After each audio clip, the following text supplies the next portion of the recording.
हमारे चैनल में आपका बहुत बहुत स्वागत है। सभी को मेरा नमस्कार। आज हम सुनेंगे मार्गशीर्ष महालक्ष्मी व्रत कथा। आइए वीडियो शुरू करती हैं। भारतवर्ष के सौराष्ट्र देश में द्वापर युग की यह कहानी हुई है। सौराष्ट्र में उस समय भृतसर्वा नाम के एक राजा थे। वे बड़े पराक्रमी राजा थे। 4 वेद, 6 शास्त्र, 18 पुराणों का उन्हें ज्ञान था।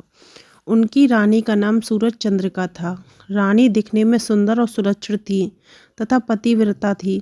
उन दोनों को 7 पुत्र तथा उसके बाद एक कन्या का वरदान मिला था। कन्या का नाम श्यामबाला था। एक बार महालक्ष्मी जी के मन में आया कि जाकर उस राजा के राजप्रसाद में रहे। इससे राजा को दुगनी धन दौलत की प्राप्ति होगी और वह इस धन दौलत से अपनी प्रजा को और सुख दे पाएगा। गरीब के घर अगर रहे और उसे धन दौलत प्राप्त हो जाए तो वो स्वार्थी की तरह केवल अपने ऊपर ही खर्च करेगा। यह सोचकर श्री महालक्ष्मी जी ने बूढ़ी ब्राह्मण स्त्री का रूप धारण किया। हाथ में लाठी लिए लाठी के सहारे रानी के द्वार तक पहुंची। यद्यपि उन्होंने बूढ़ी औरत का रूप धारण किया था, पर उनके चेहरे पर देवी का तेज था। उन्हें देखते ही एक दासी सामने आई। उसने इनका नाम, धाम, काम, धर्म पूछ डाला। वृद्ध ब्राह्मण का रूप धरित माता लक्ष्मी ने कहा, बालिके, मेरा नाम कमला है। मेरे पति का नाम भुवनेश है। हम द्वारका में रहती हैं।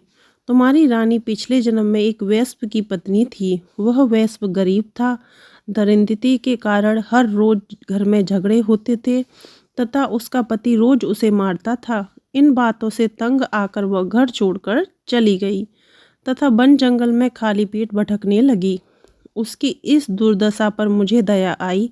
तब मैंने उसे सुख संपत्ति देने वाला श्री महालक्ष्मी की कथा सुनाई।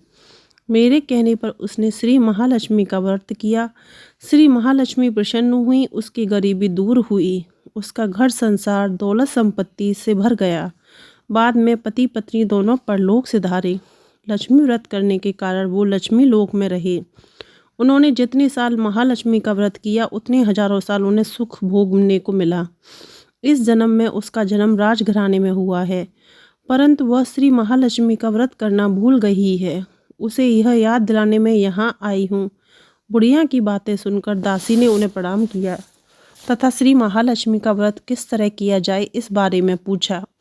बुढ़िया रूप धारण किए श्री महालक्ष्मी माता ने दासी को पूजा की विधि तथा महिमा बताई। इसके बाद वह दासी माता को प्रणाम करके रानी को बताने अंदर चली गई। राजमहल में रहते हुए रानी को अपने ऐश्वर्य का बहुत घमंड हुआ था। संपत्ति तथा अधिकार की वजह से वो उन्मत्त हो गई। दासी द्वारा बताई गई बुढ़िया की बातें सुनकर वह आग बबूला होकर राजद्वार पर आकर बुढ़िया रूपी श्री महालक्ष्मी पर बरस पड़ी। उसे यह मालूम नहीं था कि श्री महालक्ष्मी माता बुढ़िया का रूप धारण किए द्वार तक आई हैं। परंतु रानी का इस कदर रुख बर्ताव तथा अपना अनादर देखकर माता ने वहाँ ठहरना ठीक ना समझा। वे वहाँ से चल पड़ी। राह में उन्हें राजकुमारी श्यामबाला मिली। उन्होंने श्यामबाला को सारी बात बताई। श्यामबाला ने अपनी ओर से श्री महालक्ष्मी माता से क्षमा मांगी। माता को उस पर दया आई। उन्होंने श्यामबाला को श्री महालक्ष्मी के व्रत के बारे में बताया। उस दिन अगेन मार्गशीर्ष माह का पहला गुरुवार था। श्यामबाला ने परम श्रद्धा से श्री महालक्ष्मी का व्रत रखा। फलस्वरूप राजा सिद्धेश्वर के सुपुत्र मालाधर से उसका विवाह हुआ। वह धन दौलत ऐश्वर्य वैभव से मालामाल हो गई। पति के साथ ससुराल में आनंद से दिन बिताने लगी। इधर श्री महालक्ष्मी की रानी पर प्रकोप हुआ। फलस्वरूप राजा भृतसर्वा का राज्य एवं राज कारोबार नष्ट हो गया। यहाँ तक कि खाने के लाले पड़ गए। ऐसी हालत में एक दिन रानी ने राजा से निवेदन किया, हमारा दामाद इतना बड़ा राजा है, धनवान है, ऐश्वर्यशाली है, क्यों ना उसके पास जाएं, अपना हाल उसे बताएं, वह जरूर हमारी मदद करेगा। इस पर राजा भृतसर्वा दामाद के पास रवाना हुए।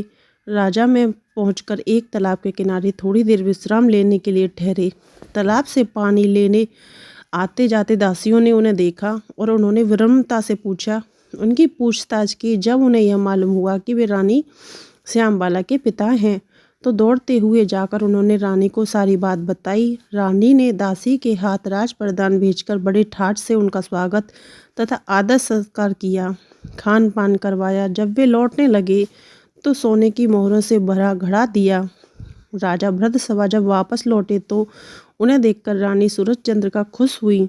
उन्होंने सोने की मोहरों से भरे घड़े का मुंह खोल पर हाय भगवान, घड़े में धन के बदले कोयले मिले। यह सब श्री महालक्ष्मी के प्रकोप से हुआ है। इस प्रकार दुर्दशा में और कई दिन बीत गए। इस बार रानी स्वयं अपनी कन्या के पास गई। वह दिन अगहन माह का अंतिम गुरुवार था। श्याम बाला ने श्री महालक्ष्मी का व्रत किया, पूजा की, अपनी माता से व्रत करवाया। इसके बाद रानी अपने घर आई। श्री महालक्ष्मी का व्रत रखने पर फिर से अपना राजपाट, धन दौलत, ऐश्वर्य प्राप्त हुआ। वह फिर से सुख शांति आनंद में जीवन व्यतीत करने लगी। कुछ दिनों बाद राजकन्या श्याम बाला अपने पिता के घर आई। उसे अपने घर देखकर सूरजचंद्र को पुरानी बातें याद आई। यही कि श्याम बाला ने अपने पिता को घड़ा भर कोयला दिया था और उसे तो कुछ भी नहीं दिया था। इसी कारण श्याम बाला को पिता के घर आने पर उसका कोई आदर अतिथि नहीं हुआ, बल्कि अनादर हुआ। पर उसने इस बात का बुरा नहीं माना। अपने घर लौटते समय उसने पिता के घर से थोड़ा नमक ले लिया। आपने घर लौटने पर उसके पति ने अपने मायके से क्या लाई हो पूछा। इस पर उसने जवाब दिया, वहाँ का सार लाई हूँ। पति ने पूछा, इसका मतलब क्या हुआ। श्याम बाला ने कहा, थोड़ा धीरज रखो, सब मालूम हो जाएगा। उस दिन श्याम बाला ने सारा भोजन नमक डाले बिना बनाया और परोसा। पति ने खाना चखा। सारा खाना नमक बिना था, इसलिए स्वाद न आया। फिर श्याम बाला ने थाली में नमक डाला, इससे सारा भोजन स्वादिष्ट लगने लगेगा। तब श्याम बाला ने पति से कहा, यही है वो मायके से लाया हुआ सार। पति को उसकी बात सही लगी। फिर वो दोनों हंसी मजाक करते हुए भोजन करने लगे। कहा गया है कि इस तरह से जो श्रद्धा भाव से श्री महालक्ष्मी जी की पूजा करे, उसे माता की कृपा प्राप्त होती है, सुख संपत्ति शांति प्राप्त होती है, सभी मनोकामनाएं पूर्ण होती हैं। परंतु यह सब प्राप्त होने पर माता की पूजा को भूलना नहीं चाहिए। हर गुरुवार पाठ अवश्य करना चाहिए। इस तरह महालक्ष्मी की महिमा भक्तों की मनोकामना पूर्ण करती है। तो यह थी मार्गशीर्ष माह की महालक्ष्मी की व्रत कथा। वीडियो पसंद आई हो तो चैनल को सब्सक्राइब करें और वीडियो को लाइक शेयर अवश्य करें, क्योंकि मैं हर त्यौहार की व्रत कथा, पूजा विधि सारी वीडियो आपके साथ शेयर करती रहती हूँ। तो प्लीज़ हमारे चैनल को सब्सक्राइब करें। माता लक्ष्मी की कृपा आप सभी पर बनी रहे।